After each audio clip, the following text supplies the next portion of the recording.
আসসালামু আলাইকুম এভরিওয়ান। আজকের এই ভিডিও লেসনটিতে আমরা এসএসসি কেমিস্ট্রি চ্যাপ্টার 6 এর সর্বশেষ লেসন উৎপাদের শতকরা পরিমাণ কিভাবে হিসাব করতে হয় এটা শিখব। পাশাপাশি এখান থেকে কিছু আমরা জ্ঞানমূলক কোয়েশ্চেন শিখব, যেমন অ্যানালার গ্রেড পদার্থ কাকে বলে। আচ্ছা, অ্যানালার গ্রেড পদার্থ হচ্ছে রাসায়নিক বিক্রিয়ায় ব্যবহৃত বিক্রিয়কগুলো সবসময় 100% পিওর হয় না। হ্যাঁ, রাসায়নিক বিক্রিয়ায় ব্যবহৃত বিক্রিয়কগুলো সবসময় 100% বিশুদ্ধ হয় না। যে বিক্রিয়ক সবচেয়ে বেশি বিশুদ্ধ তাকে অ্যানালার গ্রেড পদার্থ বা অ্যানালার যৌগ বলা হয়ে থাকে।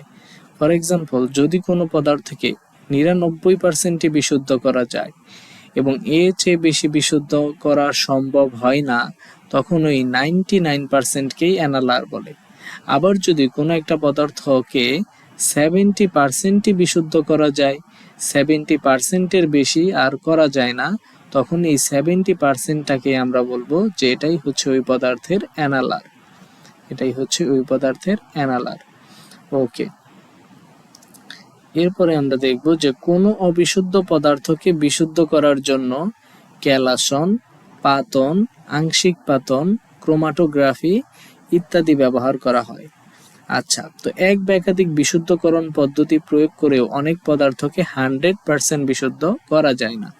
কোনো বিক্রিয়ক 100% যদি বিশুদ্ধ না হয়, তাহলে লিমিটিং বিক্রিয়ক থেকে হিসাব করে যে পরিমাণ উৎপাদ পাবার কথা, রাসায়নিক বিক্রিয়ায় তার চেয়ে কম পরিমাণে উৎপাদ তৈরি হয়। অর্থাৎ কোনো একটা পদার্থ যদি 100% বিশুদ্ধ না হয়, তাহলে যতটুকু উৎপাদ পাবার কথা কেমিক্যাল রিঅ্যাকশন করে আমরা ঠিক ততটুকু উৎপাদ পাই না, তার কম পাই। তো এটাকেই উৎপাদের শতকরা পরিমাণ বলা হয়। যেমন আমরা যদি খেয়াল করি, উৎপাদের শতকরা পরিমাণ হচ্ছে বিক্রিয়া হওয়ার পরে প্রাপ্ত প্রকৃত উৎপাদের পরিমাণ। অর্থাৎ একটা বিক্রিয়া শেষে আমরা প্র্যাকটিক্যালি কতটুকু উৎপাদ পেলাম ডিভাইডেড বাই আমরা রাসায়নিক বিক্রিয়া থেকে বা সমীকরণ থেকে হিসাবকৃত যতটুকু উৎপাদ পরিমাণ পাওয়ার কথা ছিল সেটা যদি হরে বসিয়ে 100% করি, তাহলেই উৎপাদের শতকরা পরিমাণ পাওয়া যাবে।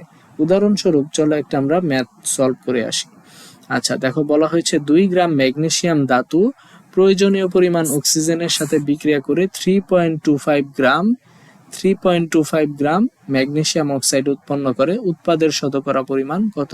তো আমাদের প্রথম কাজ হচ্ছে স্ট্যান্ডার্ড ইকুয়েশনটা লিখে ফেলা।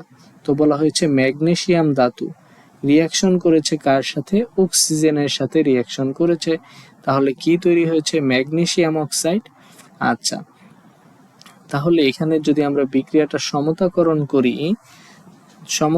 করি, তাহলে এখানে আমরা দেখতে পাচ্ছি স্ট্যান্ডার্ড ইকুয়েশন থেকে যে 2 × 24 অর্থাৎ 48 গ্রাম ম্যাগনেসিয়াম ধাতু থেকে প্রয়োজনীয় পরিমাণ অক্সিজেনের সাথে বিক্রিয়া করে 3.25 গ্রাম ম্যাগনেসিয়াম অক্সাইড তৈরি করেছে। আচ্ছা, তাহলে এটা প্র্যাকটিক্যালি করেছে। আচ্ছা, তো আমরা হিসাব করে দেখব। তো আমরা জানি যে 80 গ্রাম প্রডিউস হয়, তাই না? 2 মোল ম্যাগনেসিয়াম মানে কি? 80 গ্রাম ম্যাগনেসিয়াম অক্সাইড। আচ্ছা, তাহলে এবার যদি আমরা খেয়াল করি যে ম্যাগনেসিয়াম অক্সাইডের আমরা যদি লিখে ফেলি স্ট্যান্ডার্ড ইকুয়েশনটা, তাহলে কি বলতে পারি যে 48 গ্রাম ম্যাগনেসিয়াম ধাতু থেকে উৎপন্ন হয় 80 গ্রাম ম্যাগনেসিয়াম অক্সাইড। তো আমাদের উদ্দেশ্য হচ্ছে 2 গ্রাম ম্যাগনেসিয়াম অক্সাইড থেকে 2 গ্রাম ম্যাগনেসিয়াম থেকে কি পরিমাণ ম্যাগনেসিয়াম অক্সাইড তৈরি হওয়ার কথা ছিল। তো আমরা হিসাব করে দেখলাম যে 2 গ্রাম ম্যাগনেসিয়াম থেকে 3.33 গ্রাম ম্যাগনেসিয়াম অক্সাইড তৈরি হওয়ার কথা ছিল, কিন্তু প্র্যাকটিক্যালি আমরা পেয়েছি হচ্ছে 3.25 গ্রাম। এর মানে বাকিটা কি হয়ে গেছে? উৎপাদের শতকরা পরিমাণ যদি হিসাব করি, তাহলে উপরে হবে প্রকৃত উৎপাদের পরিমাণ ডিভাইডেড বাই বিক্রিয়া থেকে হিসাবকৃত উৎপাদের পরিমাণ। তো এটা যদি করি তাহলে আসে 97.6%। আচ্ছা, এরপরে যদি খেয়াল করি প্রবলেম নাম্বার 2, বলা হয়েছে 80 গ্রাম ক্যালসিয়াম কার্বনেটকে তাপ দিলে 39 গ্রাম ক্যালসিয়াম অক্সাইড পাওয়া যায়। তাহলে উৎপাদের শতকরা পরিমাণ কত? আচ্ছা, তো এখানে যদি আমরা খেয়াল করি যে ক্যালসিয়াম কার্বনেট, আমাদের 1 নাম্বার স্টেপ হচ্ছে আমরা স্ট্যান্ডার্ড ইকুয়েশনটা লিখে ফেলবো। ক্যালসিয়াম কার্বনেটকে যদি আমরা ভাঙি, তাহলে কি হবে, ক্যালসিয়াম অক্সাইড পাওয়া যাবে প্লাস কার্বন ডাইঅক্সাইড পাওয়া যাবে। ক্যালসিয়াম কার্বনেটের আণবিক ভর হচ্ছে কত, 100 গ্রাম। হ্যাঁ, এটা তোমরা করে দেখবে, আণবিক ভর নির্ণয় করা এদের শুরুর ভিডিও লেসনটাতেই করা হয়েছে, অর্থাৎ লেকচার নাম্বার 1 বা 2 তে করা হয়েছে, মেইনলি 1 এ করা হয়েছে। আচ্ছা, আর ক্যালসিয়াম অক্সাইডের আণবিক ভর হচ্ছে 56 গ্রাম, কার্বন ডাইঅক্সাইডের হচ্ছে 44 গ্রাম। আচ্ছা, তো দেখো বলা হয়েছে 80 গ্রাম ম্যাগনেসিয়াম 80 গ্রাম ক্যালসিয়াম কার্বনেটকে তাপ দিলে 39 গ্রাম ক্যালসিয়াম অক্সাইড পাওয়া যায়। উৎপাদের শতকরা পরিমাণ কত? তাহলে এটা কি প্র্যাকটিক্যালি পাওয়া গেছে, তাই না? আচ্ছা, তো আমরা এবার বিক্রিয়া থেকে হিসাব করব যে কত গ্রাম আসলে পাওয়া যায়। আচ্ছা, তাহলে আমরা কি লিখতে পারি যে 100 গ্রাম ক্যালসিয়াম কার্বনেট থেকে উৎপন্ন হয় 56 গ্রাম। বিক্রিয়া থেকে দেখতে পাচ্ছি 100 গ্রাম থেকে হয় 56 গ্রাম।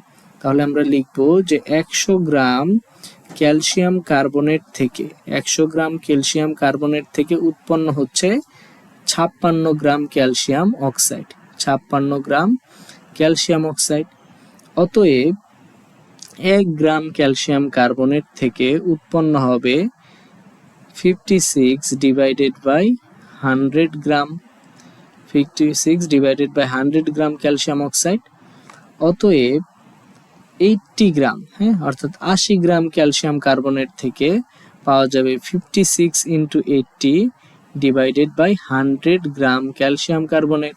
তো এটা ক্যালকুলেট করে আমরা পেলাম হচ্ছে 44.8 গ্রাম ক্যালসিয়াম অক্সাইড। আচ্ছা, তাহলে 44.8 গ্রাম ক্যালসিয়াম অক্সাইড পাওয়া যায়। হ্যাঁ, তো আমরা হিসাব করে বিক্রিয়া থেকে পেয়েছি যে 44.8 গ্রাম ক্যালসিয়াম অক্সাইড তৈরি হওয়ার কথা, কিন্তু প্র্যাকটিক্যালি আমরা কত পেয়েছি, 39 গ্রাম। তাহলে আমরা কি করতে পারি, 39 গ্রাম আমরা পেয়েছি। হ্যাঁ, তাহলে প্র্যাকটিক্যালি পেয়েছি হচ্ছে 39 গ্রাম ক্যালসিয়াম অক্সাইড, কিন্তু আমরা বিক্রিয়া থেকে দেখলাম যে পাওয়ার কথা ছিল 44.8 গ্রাম ক্যালসিয়াম অক্সাইড। তাহলে উৎপাদের শতকরা পরিমাণ আমরা কি লিখব? আমরা উৎপাদের শতকরা পরিমাণের ফর্মুলাটা কি জানতাম? উৎপাদের শতকরা পরিমাণ, উৎপাদের শতকরা পরিমাণ, উৎপাদের শতকরা পরিমাণ, উৎপাদের শতকরা পরিমাণের ফর্মুলা কি জানতাম? হ্যাঁ, উৎপাদের শতকরা পরিমাণ যে প্রকৃত উৎপাদের পরিমাণ, অর্থাৎ প্র্যাকটিক্যালি যত পেলাম ডিভাইডেড বাই বিক্রিয়া থেকে হিসাব করে যতটুকু পাওয়ার কথা ছিল ইনটু 100%। তাহলে এটা যদি আমরা ক্যালকুলেট করি তাহলে আনসার আসে 87.05%। আচ্ছা, তো আজকে এ পর্যন্তই। তোমাদের যদি স্টাডি টিউব এডুকেশন চ্যানেলের ভিডিওগুলো ভালো লেগে থাকে তাহলে অবশ্যই চ্যানেলটি সাবস্ক্রাইব করবে এবং বন্ধুদের সাথে শেয়ার করবে। ততক্ষণ পর্যন্ত সবাই ভালো থাকবে, সুস্থ থাকবে।